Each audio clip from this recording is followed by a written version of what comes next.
Mwaramutse inshuti bakunzi ba Rwanda News 24 ikaze mu kiganiro cyacu cy'uyu munsi. Mu kiganiro cyacu cy'uyu munsi tugiye kuvuga mu gihugu cy'abaturanyi cya Tanzania.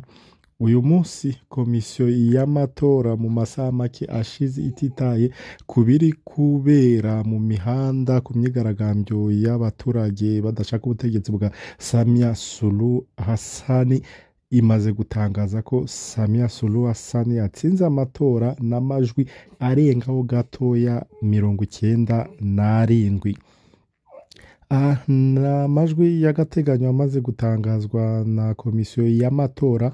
Amajwi ya burundu araza gutangazwa mu kanya katarambiranye, kandi amakuru ahari dukesha France 24 nuko uyu munsi kwa gatandatu Perezida Samia Suluhu araza kurahirira kongera kuyobora igihugu kuri manda ye ya kabiri. Ibi biravugwa mu gihe hejo aramakuru yavugaga ko Samia Suluhu ashobora kuba yahungishijwe akajyanwa muri Mauritania, nubwo kandi makuru avuga ko nta muntu uzi aho aherereye. Amakuru ejo twari dufite nuko kajugujugu yagiye kumufasha Zanzibar mu rugo rwe ruri Zanzibar, bakahita bamuhungisha bakamutwara Mauritania, kuko ntibyashoboka ko ku kibuga cy'indege mpuzamahanga cya Dar es Salaam indege ihahagurukira, kuko abigaragambya bari bamaze kwinjira ku kibuga cy'indege.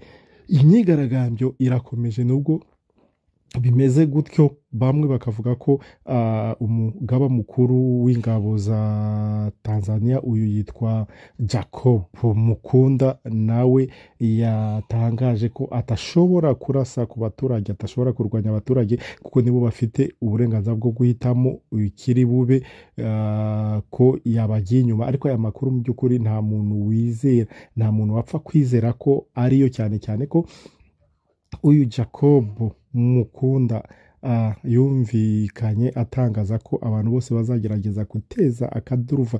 Nako yabitangaje imyigaragambyo itangiye ko abantu bose bakomeza guteza akaduruvayo bazabahana, kugira ngo igihugu cyabo kitakomeza kuba indiri y'amabandi n'abantu batumva.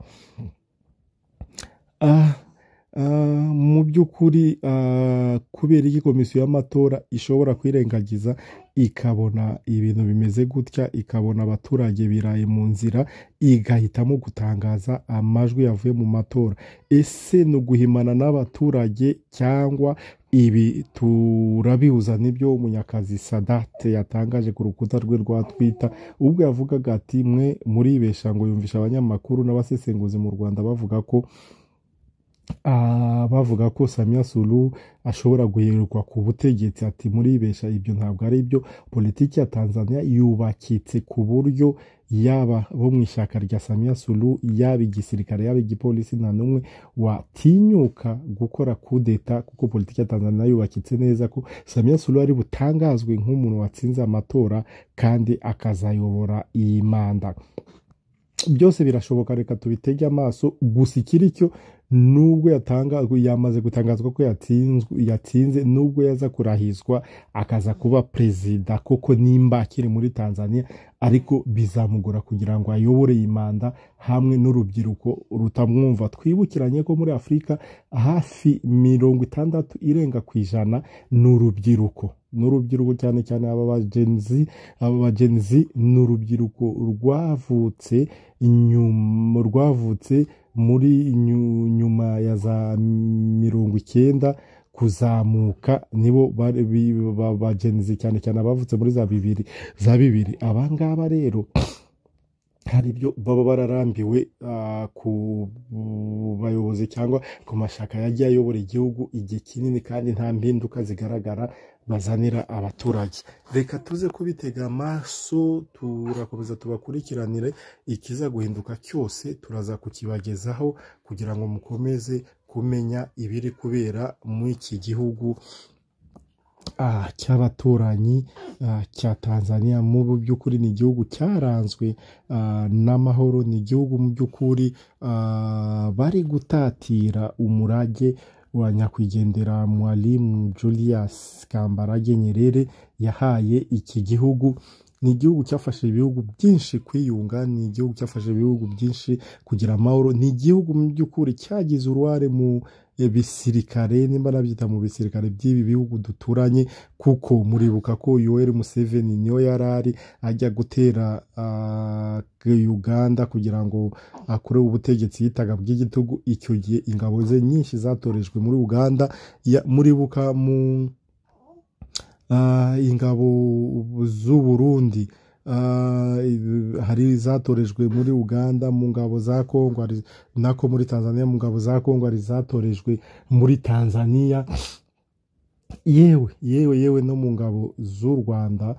Ntiwavuga ko atari abatorejwe muri Tanzania, nubwo wenda bataba bose, ariko mu bamwe mu basirikare bakomeye harimo abashobora kuba baratorejwe muri Tanzania, cyane ko Tanzania cyari igihugu gifite amahoro kandi gikomeye mu gisirikare. Turaza kureba rero nimba abaturage bari bugire ijambo rya nyuma cyangwa politike irakomeza kugenda uko yagendaga. Gusa ku munsi w'ejo n'ejo bundi bangiye abanyakenya bashaka kwambuka binjire Tanzania kugira ngo baze gufatanya n'abatanzania kwigaragambya, kugaragaza akababaro kabo. Muribuka ko Arusha ifitanye umupaka ukomeye na Kenya, umupaka ufite ibirometero birenze 500. Kenya na Tanzania bafitanye umupaka urenze ibirometero 500. Kandi hari amakuru avuga ko burya Arusha, Kilimanjaro yari ya Kenya, naho Mombasa yari ya Tanzania, bakaza kugurana. Urumva mu by'ukuri n'abaturage baziranye, n'abaturage b'ibihugu bituranye, n'abaturage bavuga ururimi rumwe, n'abaturage bose bafite inyota yo kubona ubuyobozi cyangwa ubutegetsi, systeme y'ubutegetsi mu bihugu byabo ihinduka. Turaza komeza kubakurikiranira aya makuru tumenye what's going on, nuko biza gukemuka. Imana ibarinde, Imana ibagirire neza. Ciao ciao.